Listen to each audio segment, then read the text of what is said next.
ओम शांति। आज 4 सितंबर 2021 के बाबा के मधुर महावाक्य सुनेंगे और आज की मुरली में बाबा हम बच्चों को बेहद का वैराग्य दिला रहे हैं। बाबा कहे, बच्चे ये सारी दुनिया खत्म होने वाली है, अब इसमें से ममत्व निकाल देना है।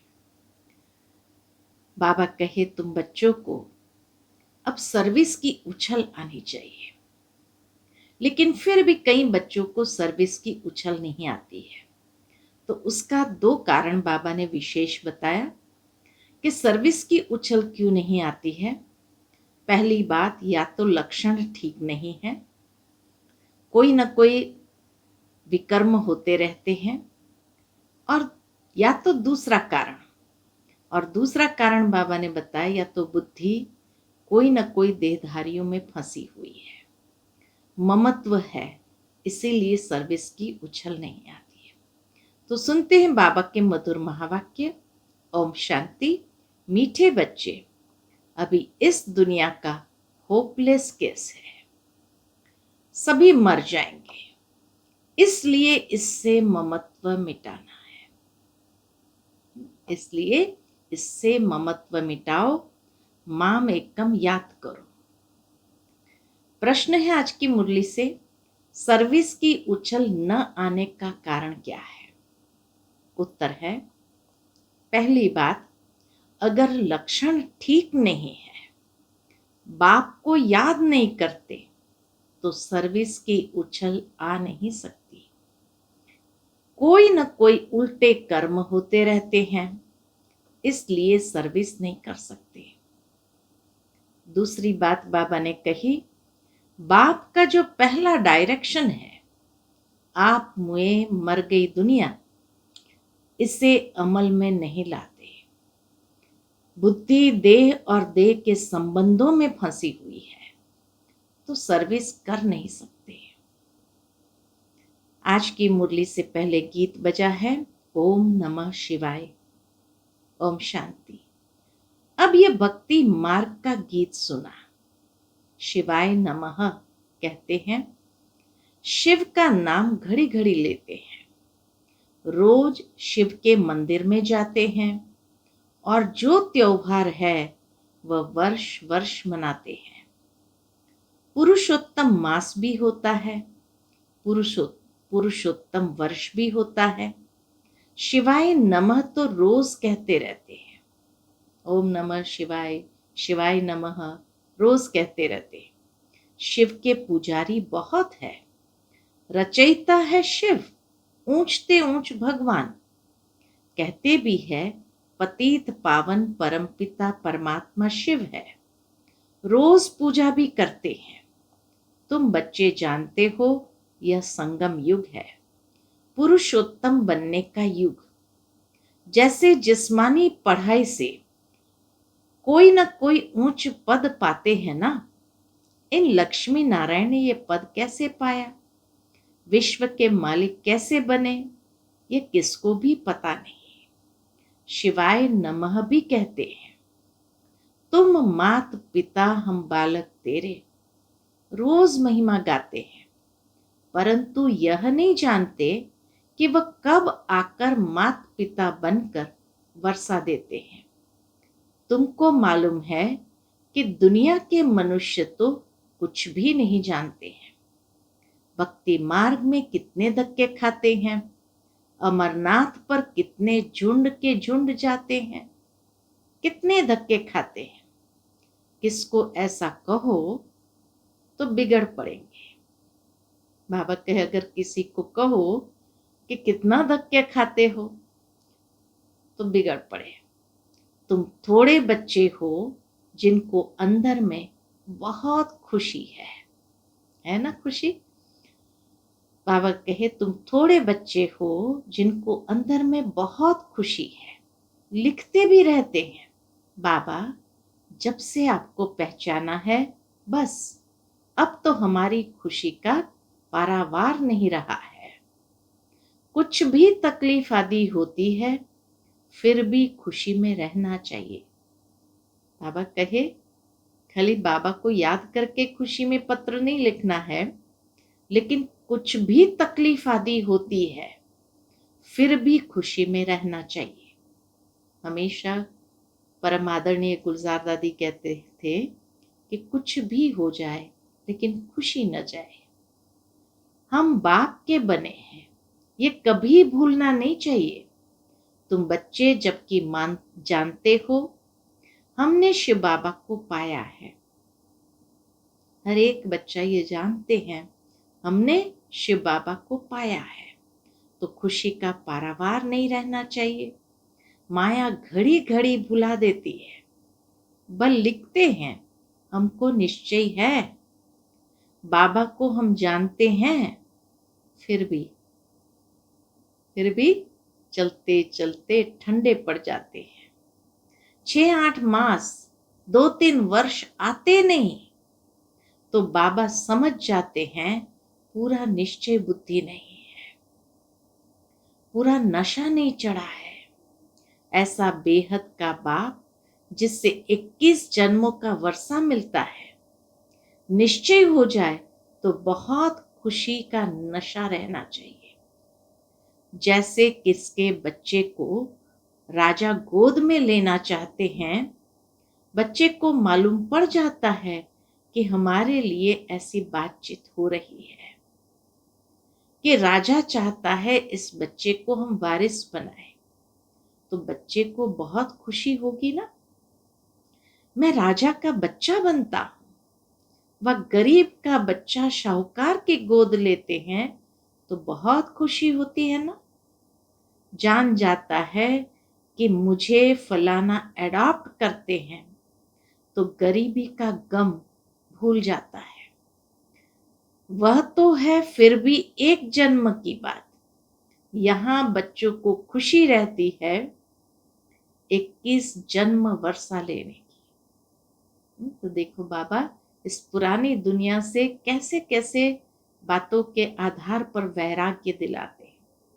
बाबा कहे तुम 21 जन्म ऐसे राजाई पद में जाते हो, तो बाबा कहे तुम्हें कितनी खुशी रहनी चाहिए। तो बाबा कहे यहाँ बच्चों को खुशी रहती है 21 जन्म वर्षा लेने की। बेहद के बाप को याद करना है और फिर दूसरों को रास्ता बताना है। शिव बाबा पतित पावन आया हुआ है, समझाते हैं तुम्हारा मैं बाप हूं। ऐसे कोई मनुष्य नहीं कह सकते कि मैं तुम्हारा बेहद का बाप हूं। बाप ही समझाने देते हैं। मैं 5000 वर्ष पहले आया था, तुमको यही अक्षर कहा था कि माम एकम याद करो। मुझ पतित पावन बाप को याद करने से ही तुम पतित से पावन बनेंगे, और कोई भी उपाय नहीं है पतित से पावन बनने का। पतित पावन है ही एक बाप। कृष्ण को भगवान नहीं कह सकते। गीता का भगवान एक पतित पावन पुनर्जन्म रहित है। पहली बात यह लिखवाओ। बड़े बड़े आदमियों की लिखत देखेंगे तो समझेंगे ठीक है, कोई साधारण आदमी का देखेंगे तो कहेंगे ब्रह्मा कुमारियों ने इनको जादू लगा दिया है, तब लिखा है। बड़े आदमी के लिए ऐसा नहीं कहेंगे। तुम कुछ भी कहते हो तो समझते हैं छोटा मुंह बड़ी बातें बनाते हैं। बाबा कहे वो समझते हैं छोटा मुंह बड़ी बातें बनाती है कि भगवान आया हुआ है। ऐसे तुम बच्चों को सिर्फ कहना नहीं है कि भगवान आया हुआ है, इससे तो कोई समझेंगे नहीं और ये हंसी करेंगे। देखो बाबा कितना प्रैक्टिकल डाउन टू अर्थ है। यह तो समझाना है कि दो बाप है। पहले से ही फट से सीधा कहना नहीं है कि भगवान आया हुआ है, क्योंकि आजकल दुनिया में भी भगवान कहलाने वाले बहुत हो गए।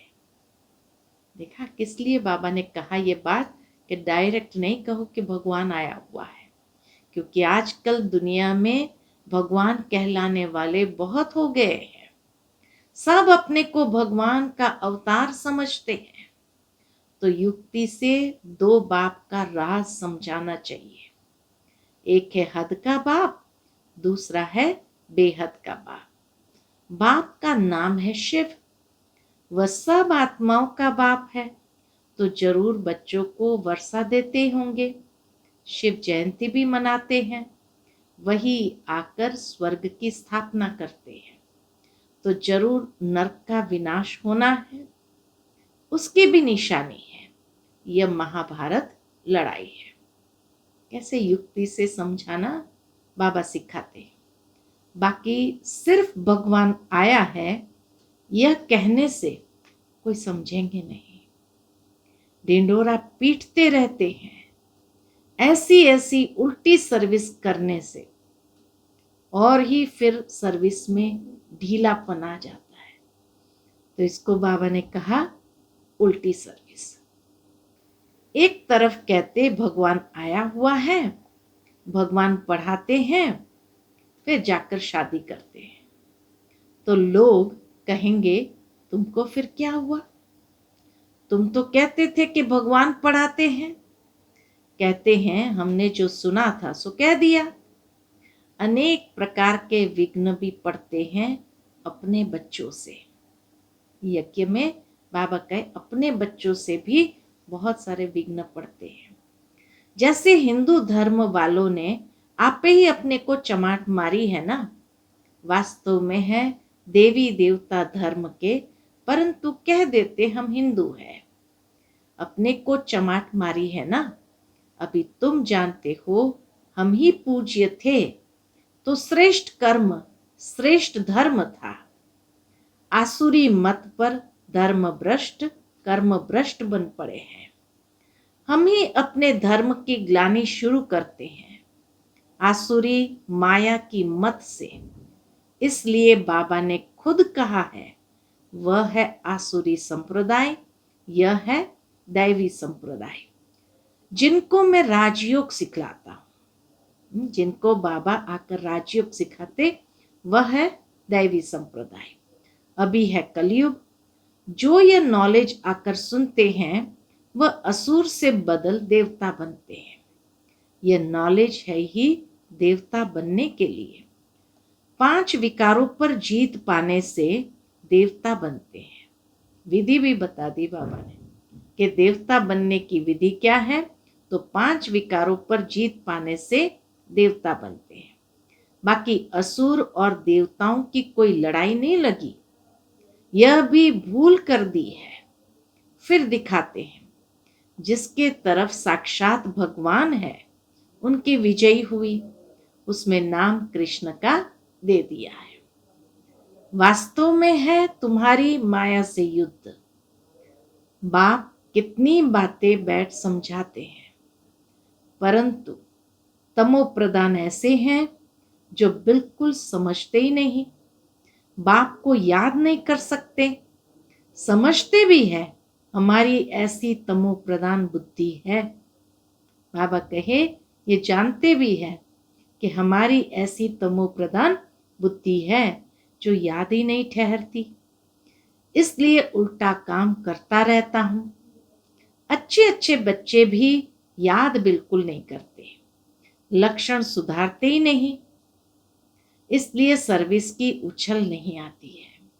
बाप कहते हैं देह सहित देह के जो भी संबंध है उनको मारो अथवा भूलो। अब मारो अक्षर वास्तव में है नहीं, मारो का मतलब है छोड़ो भूलो। कहते हैं आप मुए मर गई दुनिया, ये बाप बैठ समझाते हैं। बुद्धि से भूल जाना है, जबकि तुम हमारे बने हो तो इन सबको भूलो, एक बाप को याद करो।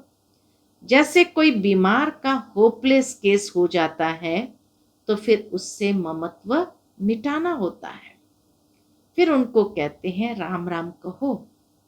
बाप भी कहते हैं इस दुनिया का केस बहुत होपलेस है, ये खत्म होनी ही है।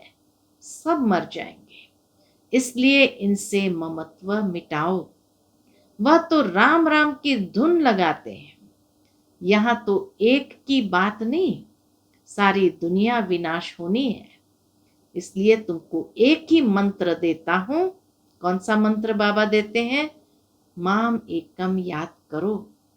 कितनी समझानी देते रहते हैं भिन्न भिन्न प्रकार से। अभी पुरुषोत्तम मास आया तो पुरुषोत्तम युग पर भी समझानी देते रहते हैं।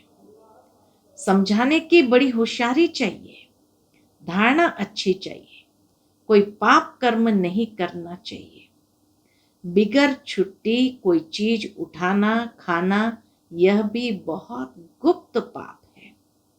कायदे बड़े कड़े हैं, पाप करते हैं फिर भी बतलाते नहीं, फिर पाप वृद्धि को पाते जाते हैं।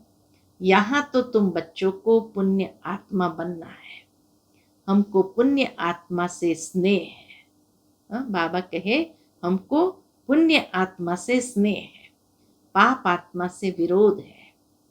भक्ति मार्ग में भी जानते हैं कि अच्छा कर्म करने से अच्छा फल मिलेगा, इसलिए दान पुण्य आदि अच्छे कर्म करते हैं ना। ये ड्रामा है, फिर भी कहते हैं भगवान अच्छे कर्मों का फल अच्छा देता है।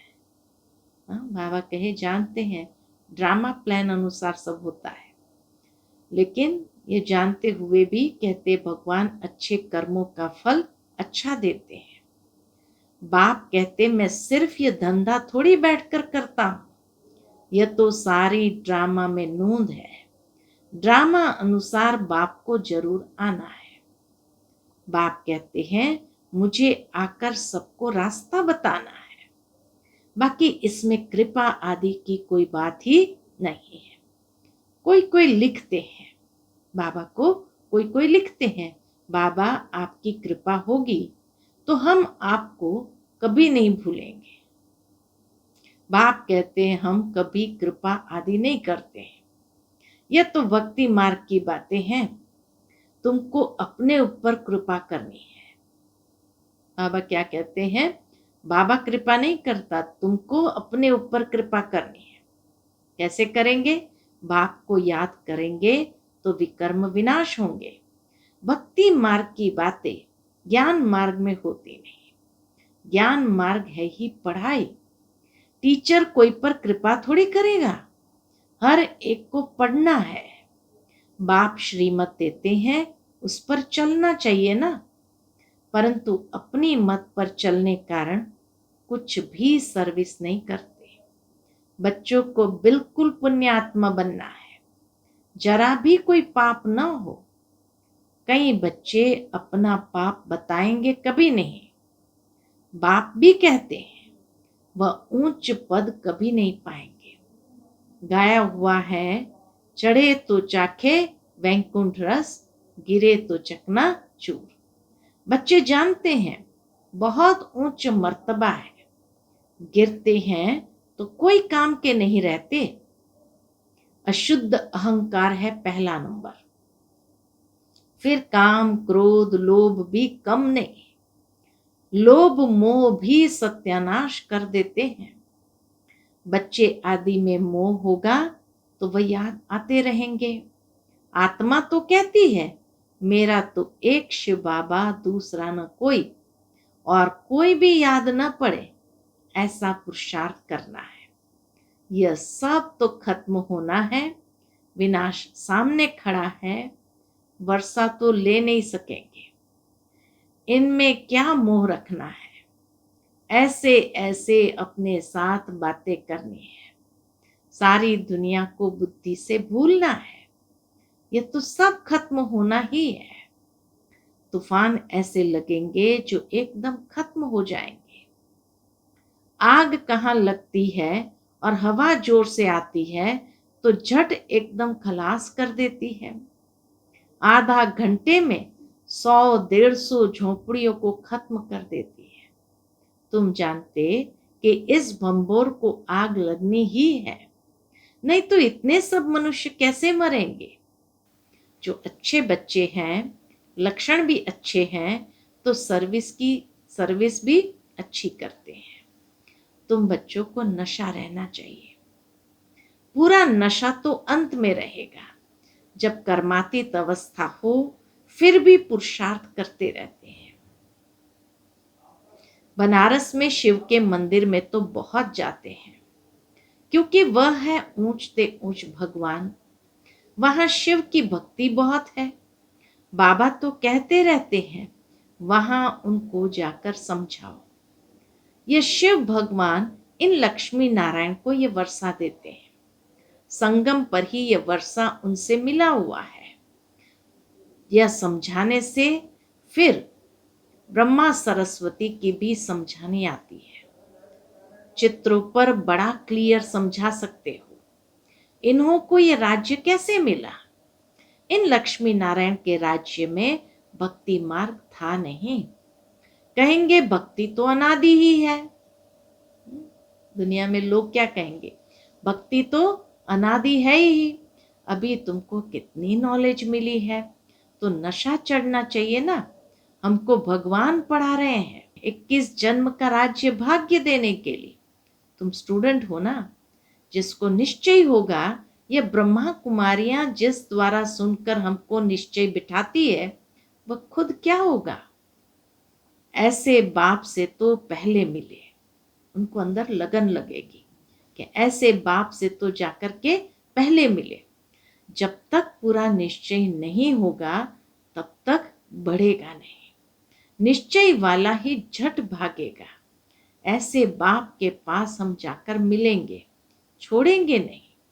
बस बाबा हम तो आपका बन गए, हम जाएंगे नहीं। गीत भी है ना, चाहे प्यार करो चाहे ठुकराओ, यह दीवाना तेरा दर नहीं छोड़ेगा। फिर भी बिठा तो नहीं सकते, सर्विस पर भेजना पड़ता है। गृहस्थ व्यवहार में रहते कमल फूल समान बनना है, ऐसे लिख कर भी देते हैं। फिर बाहर जाने से माया की चक्री में आ जाते हैं। कई बाबा से वायदा भी करते, बस बाबा अब तो हम आपको नहीं छोड़ेंगे। लेकिन फिर बाबा कहे बाहर गए, माया की चक्री में आ गए, तो बस गए। माया इतनी प्रबल है, माया के बहुत विघ्न पड़ते हैं। छोटे से दीवे को माया के तूफान कितने आते हैं।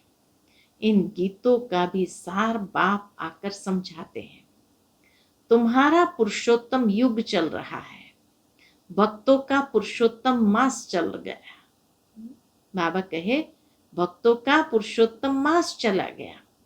बाप कहते हैं इस संगम युग पर ही मैं आता हूं पतितों को पावन बनाने। समझाने कितनी अच्छी है। अच्छा, दिन प्रतिदिन सेवा की वृद्धि के लिए नई नई युक्तियां निकलती रहेगी। अच्छे अच्छे चित्र बनते जाएंगे। कहते हैं ना, देर पड़े काम दुरुस्त होते हैं। तैयार माल मिलता है जिससे फट से कोई समझ जाए सीढ़ी बहुत अच्छी है। इस समय कोई यह नहीं कह सकते कि हम पावन हैं। पावन दुनिया सत्युग को ही कहा जाता है। पावन दुनिया के मालिक ये लक्ष्मी नारायण है। अच्छा, मीठे मीठे सिकिलते बच्चों प्रति माता पिता बाप दादा का याद प्यार और गुड मॉर्निंग। रूहानी बाप की रूहानी बच्चों को नमस्ते। हम सब रूहानी बच्चों की रूहानी माता पिता बाप दादा को याद प्यार, गुड मॉर्निंग और नमस्ते नमस्ते। शुक्रिया बाबा, शुक्रिया।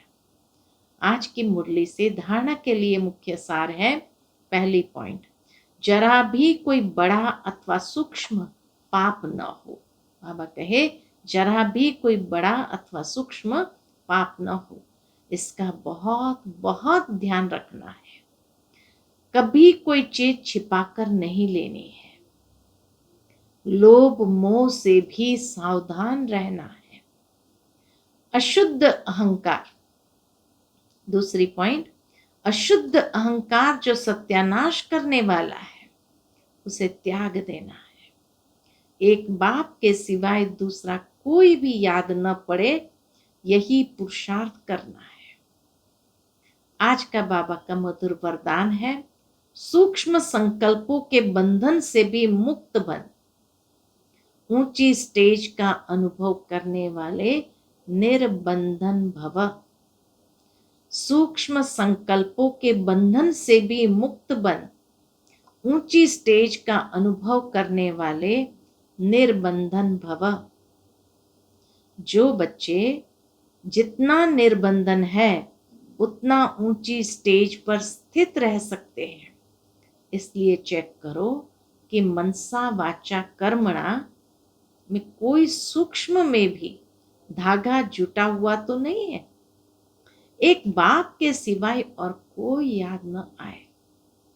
अपनी देह भी याद आई तो देह के साथ देह के संबंध, पदार्थ, दुनिया सब एक के पीछे याद आ जाएगी। मैं निर्बंधन हूं, इसी वरदान को स्मृति में रख सारी दुनिया को माया की जाल से मुक्त करने की सेवा करो। समझा? आज का बाबा का मधुर स्लोगन है, देही अभिमानी स्थिति द्वारा तन और मन की हलचल को समाप्त करने वाले ही अचल रहते हैं। देही अभिमानी स्थिति द्वारा तन और मन की हलचल को समाप्त करने वाले ही अचल रहते हैं। अच्छा, ओम शांति।